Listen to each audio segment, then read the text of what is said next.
Good evening and welcome to Sunset News this Tuesday evening. As always, we bring you news, community stories, economics, weather and sports. I am Diana Master. In the news tonight, Namibia's parliament has taken a major step towards improving citizen engagement by launching a new online feedback platform called the e-Suggestion Box.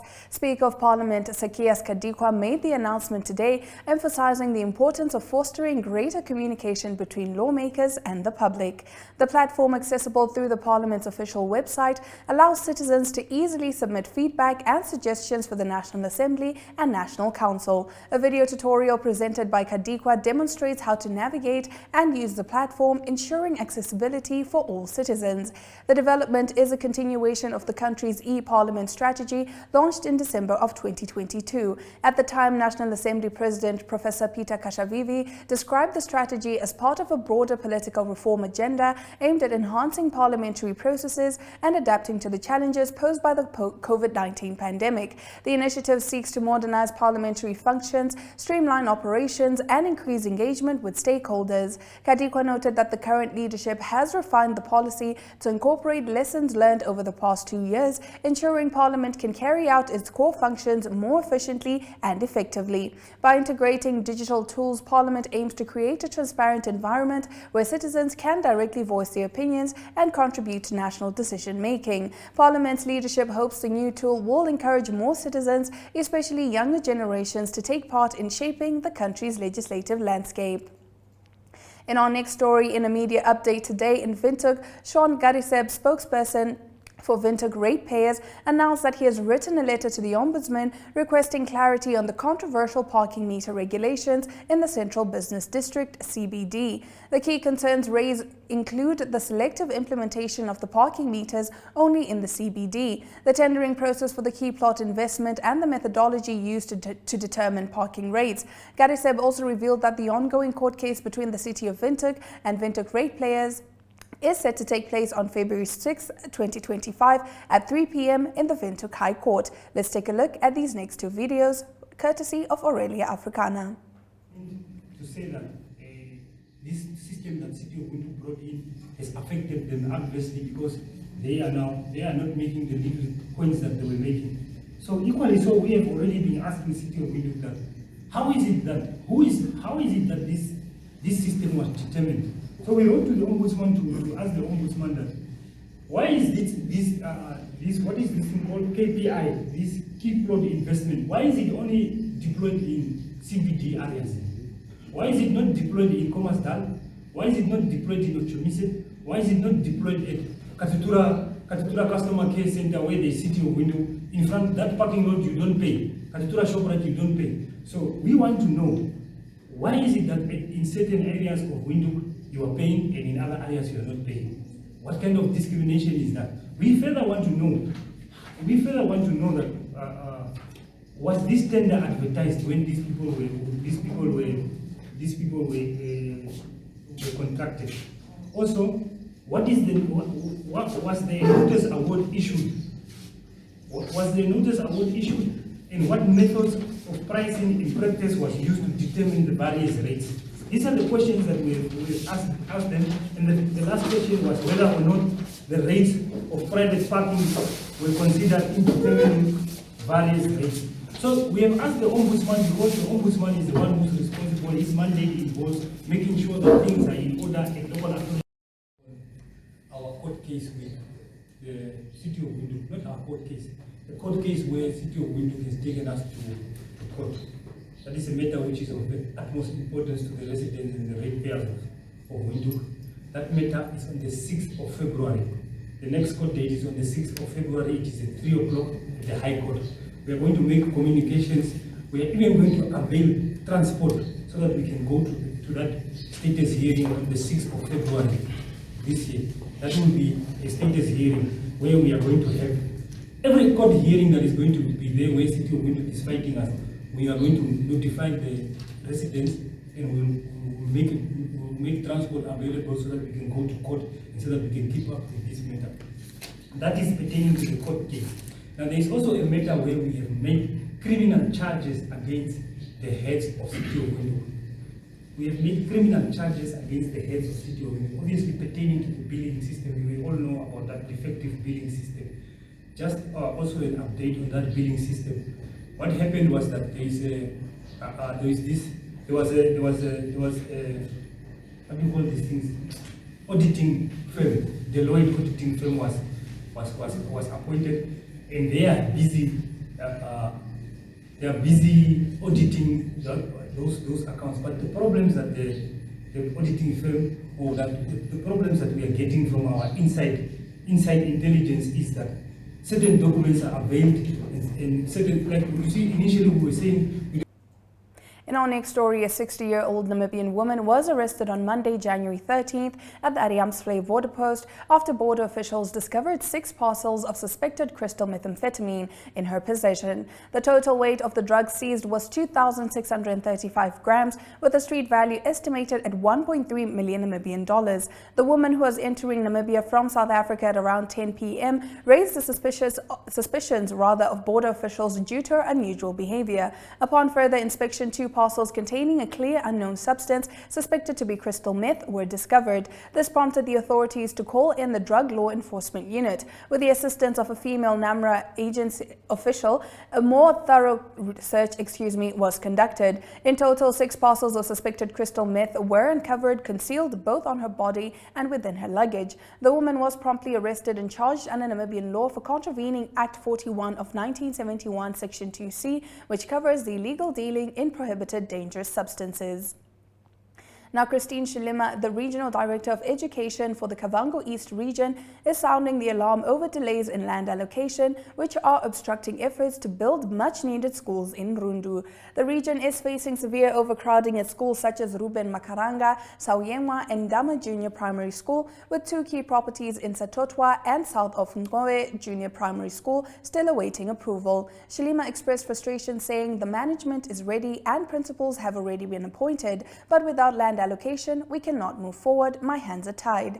These delays are stalling progress in addressing the overcrowding crisis, leaving students in classrooms with up to 60 to 70 children, far exceeding the recommended limits. In addition to land issues, Shilima revealed that the region is facing shortages of over 4,000 tables and chairs, as well as 50 tents needed to alleviate overcrowding. School principals are urged to repair broken furniture where possible, she added, acknowledging the proactive efforts of some schools and stressing that more help is needed. Shilima also highlighted classroom size limitations, stating that each class should hold a maximum of 40 students, with preschool classes capped at 25.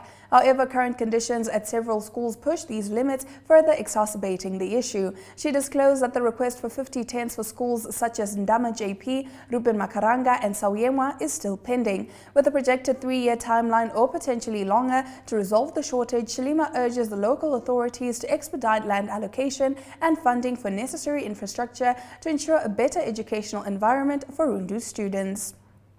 And now, closing off our top stories, Namibia's green energy sector is set to play a significant role in global decarbonization efforts while driving local industrial growth and job creation, particularly for the youth. This was highlighted by Anna Beatrice Martins, European Union ambassador to Namibia, during a $42 million Namibian grant signing ceremony aimed at promoting inclusive and sustainable green growth.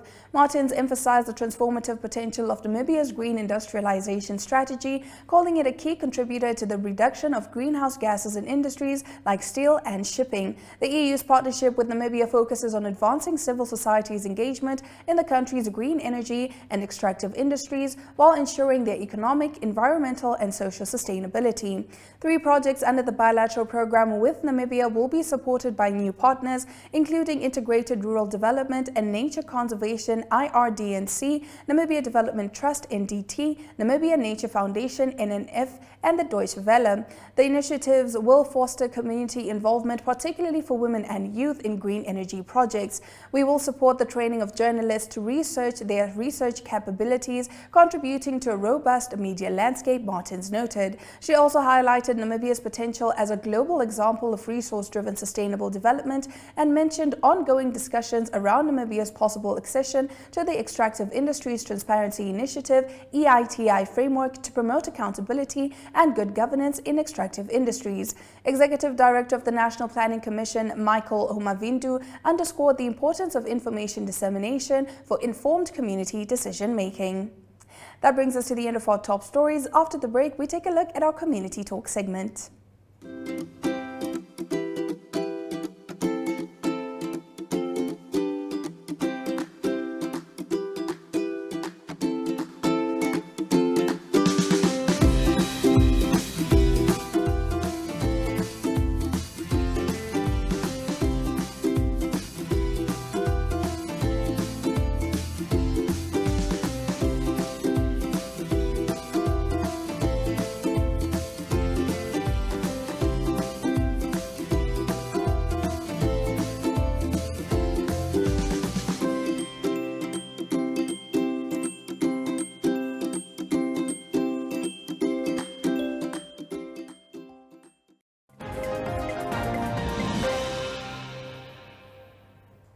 Tonight in our Community Talk segment, Minister of Education, Arts and Culture, Anna Ngipondoka, announced that the top 3 public schools principals or acting principals will each receive a token of appreciation worth 2,000 Namibian dollars. The recognized schools are in first place Rukongo Vision School in the Kavango East, in second place Onawa Senior Secondary School in the Omusati, and third place Ruakana Vocational School also in Omusati. The announcement was made during the official release of the 2024 National Grade 11 and 12 examination results. This video is courtesy of Philip Joseph. Only schools with 120 or more entries were considered. The principal or acting principal of the top 3 public schools for 2024 academic year, listen to this one, will each receive a token of recognition to the value of $2,000.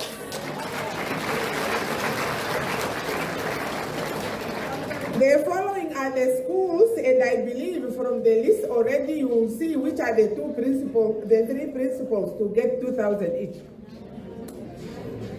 Rukonga Vision School in position number 1, and they were position number 1 in 2023. What consistency? Are we all aware what is Rukonga Vision School? Yes. Okay, we all understand what is Rukonga Vision School.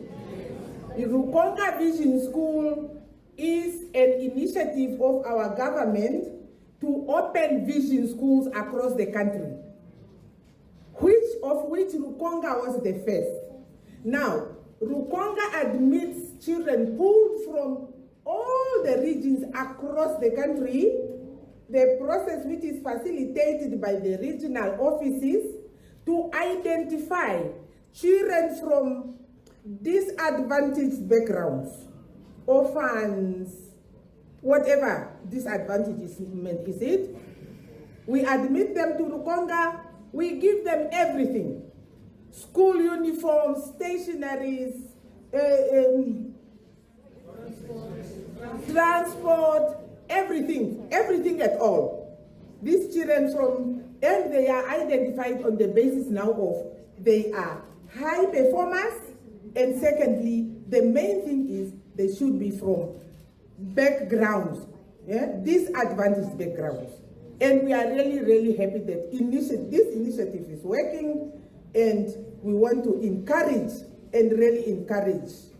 the school to continue doing their best. So, coming up in economic news, the US dollar holds strong, hitting a 2-year high as economic data reshapes investor expectations, plus concerns over Britain's fiscal outlook weigh heavily on the pound. How will global markets respond to potential trade changes under President-elect Donald Trump? We'll break it all down next in economic news.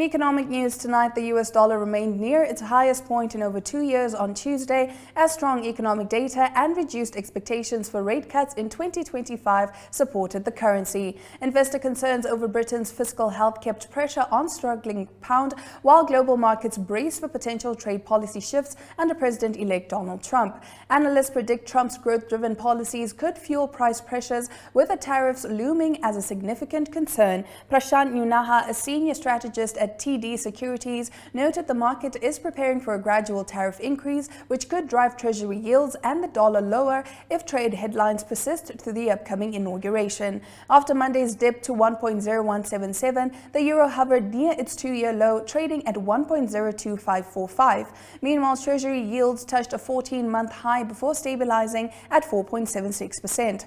ING strategists warned that the dollar strength and rising yields could disrupt global financial flows, comparing the current climate to the 2018 to 2019 tariff era. China's central bank has taken steps to support its weakened yuan, allowing companies to borrow more overseas and increasing dollar reserves in Hong Kong. The offshore yuan traded at 7.3472 per dollar. The pound faced mounting challenges as surging bond yields raised fears of tighter fiscal policy, last trading at 1.2211 after hitting its lowest point since November 2023. The Japanese yen and Australian and New Zealand dollars also saw mixed trading ahead of key policy announcements and market reactions. Investors now turn their attention to US inflation data expected Wednesday, with markets watching closely for signs of the Federal Reserve's next moves. Now let's take a look at the economic indicators. The Namibian dollar trades at 22.92 to the British pound, 19.09 to the euro, 18.09 against the US dollar, and 2 Namibian dollars and 50 cents buys you 1 Chinese yuan.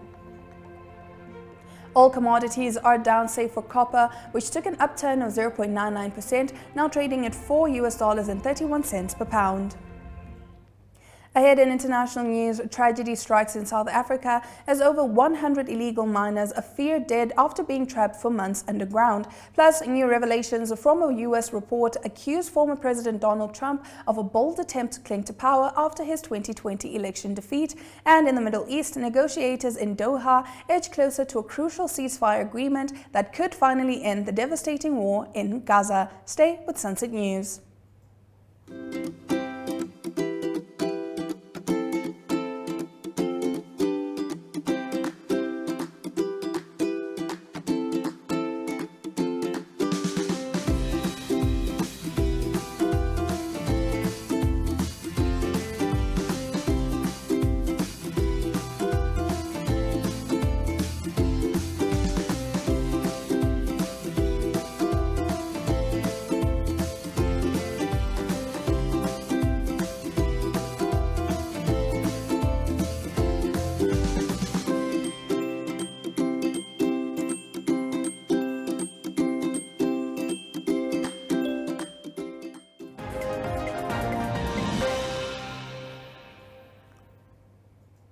Starting off our international news, a harrowing situation unfolds in South Africa as at least 100 illegal miners are believed to have died from starvation and dehydration after being trapped for months in the abandoned Buffelsfontein gold mine. Sabelo Mnguni, spokesperson for the Mining Affected Communities United in Action, Makua, revealed chilling details, including videos showing dozens of bodies wrapped in plastic deep underground.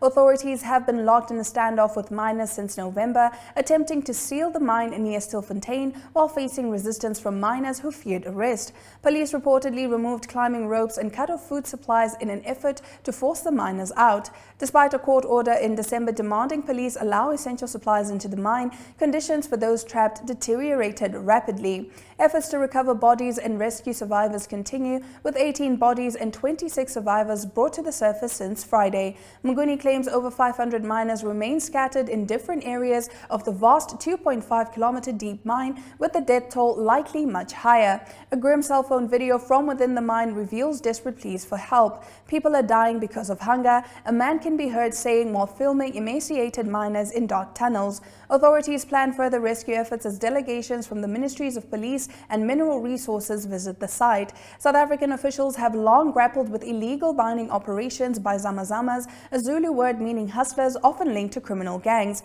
However, Mnguni asserts these miners are former employees forced into illegal mining due to poverty and job losses when mines shut down, and rescue operations currently remain underway. A newly released report by U.S. Special Counsel Jack Smith claims that former U.S. President Donald Trump engaged in an unprecedented attempt to cling to power after his 2020 election loss to Joe Biden.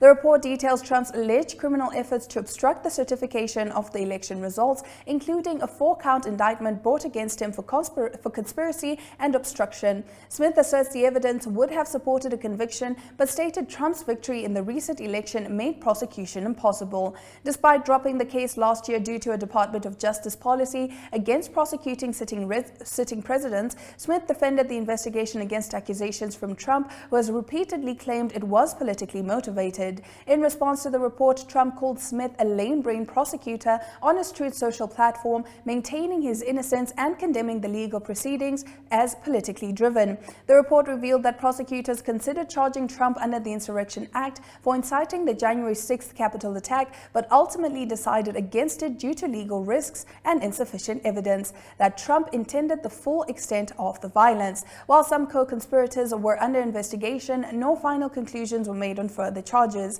In addition to election-related allegations, the report outlines a separate case involving Trump's retention of sensitive national security documents after leaving office in 2021. That section of the report remains sealed due to ongoing legal proceedings involving 2 Trump associates. Efforts by Trump and his former co-defendants to block the report's release were rejected by the courts. Meanwhile, U.S. District Judge Aileen Cannon temporarily halted plans to allow senior lawmakers to privately review classified portions of the report. The report adds to mounting scrutiny over Trump's role in spreading false claims of voter fraud and pressuring officials to overturn the election outcome. These elections culminated in the January 6th Capitol riot, which sought to disrupt Congress's certification of Biden's victory. Trump has consistently denied wrongdoing, pleading not guilty to all charges and framing the investigations as attempts to undermine his political campaign and movement. As he prepares to return to office on January 20th, the legal battles surrounding his actions continue to spark debate and division. Closing off our international news segment, negotiators in Doha are set to finalize a long-awaited ceasefire deal aimed at ending the devastating conflict in Gaza, following what officials called a midnight breakthrough in talks mediated by U.S. and Qatari officials. Outgoing President Joe Biden announced the agreement is near completion and could secure both a halt to hostilities and the release of Israeli hostages. This deal would free the hostages, halt the fighting, and allow us to deliver critical humanitarian aid to Palestinians who have suffered greatly during this war, Biden was quoted as saying, highlighting the significance of the proposed resolution. The plan reportedly includes the largest release of Israeli hostages since the conflict began last October, when Hamas fighters crossed into Israel, killing 1,200 people and capturing over 250 hostages. Israel responded with a military campaign in Gaza that has resulted in over 46,000 deaths, according to Palestinian health officials. Both Israel and Hamas have confirmed progress in the negotiations, and Israeli officials stated that discussions are in advanced stages to secure the release of up to 33 hostages, including women, children, and the injured. A Hamas spokesperson expressed optimism about finalizing the remaining issues soon, and U.S. Secretary of State Antony Blinken emphasized that the ball is now in Hamas's court, while Israeli Foreign Minister Gideon Saar acknowledged a substantial American effort in moving the negotiations forward. The tentative plan outlines a phased troop withdrawal by Israel, with security arrangements maintained along Gaza's borders. Negotiations for a broader release of hostages and a more permanent ceasefire would continue after 16 days under the initial agreement. As the inauguration of President-elect Donald Trump approaches on January 20th, pressure mounts to solidify the agreement before his administration takes charge. Trump has warned of severe consequences if hostages remain in captivity upon his return to office. That brings us to the end of our international news segment. Now let's take a look at the weather predictions.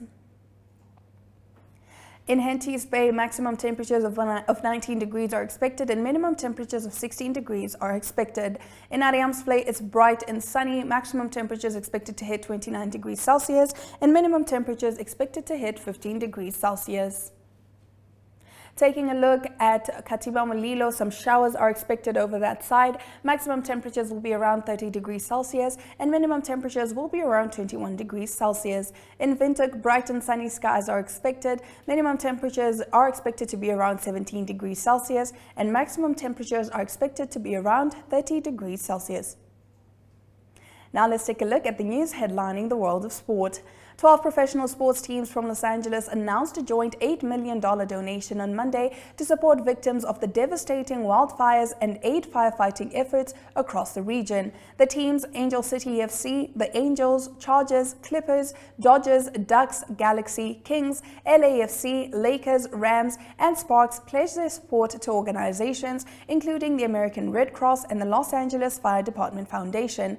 In addition, Fanatics, a sports merchandise retailer, will work with the teams to provide $3 million worth of apparel, personal hygiene kits, school supplies, and sneakers to displaced residents at relief centers. With dangerously high winds expected to worsen conditions, the wildfires have already destroyed entire neighborhoods, claimed at least 24 lives, and scorched land equivalent to the size of Washington, D.C. The disaster has also disrupted the city's sports calendar. Monday's NFL wildcard game between the Rams and Vikings was relocated from SoFi Stadium to Glendale, Arizona. Meanwhile, both the Lakers and Clippers postponed recent games but are set to return to the court tonight for the first time since the fires erupted last Tuesday. And with that, we have come to the end of today's broadcast. Do remember Sunset News screens on DSTV channel 285, GoTV channel 25, as well as on our website 1UP2 every weekday from 7:30 to 8 p.m. I am Diana Master, and this has been Sunset News. Don't end your day without us.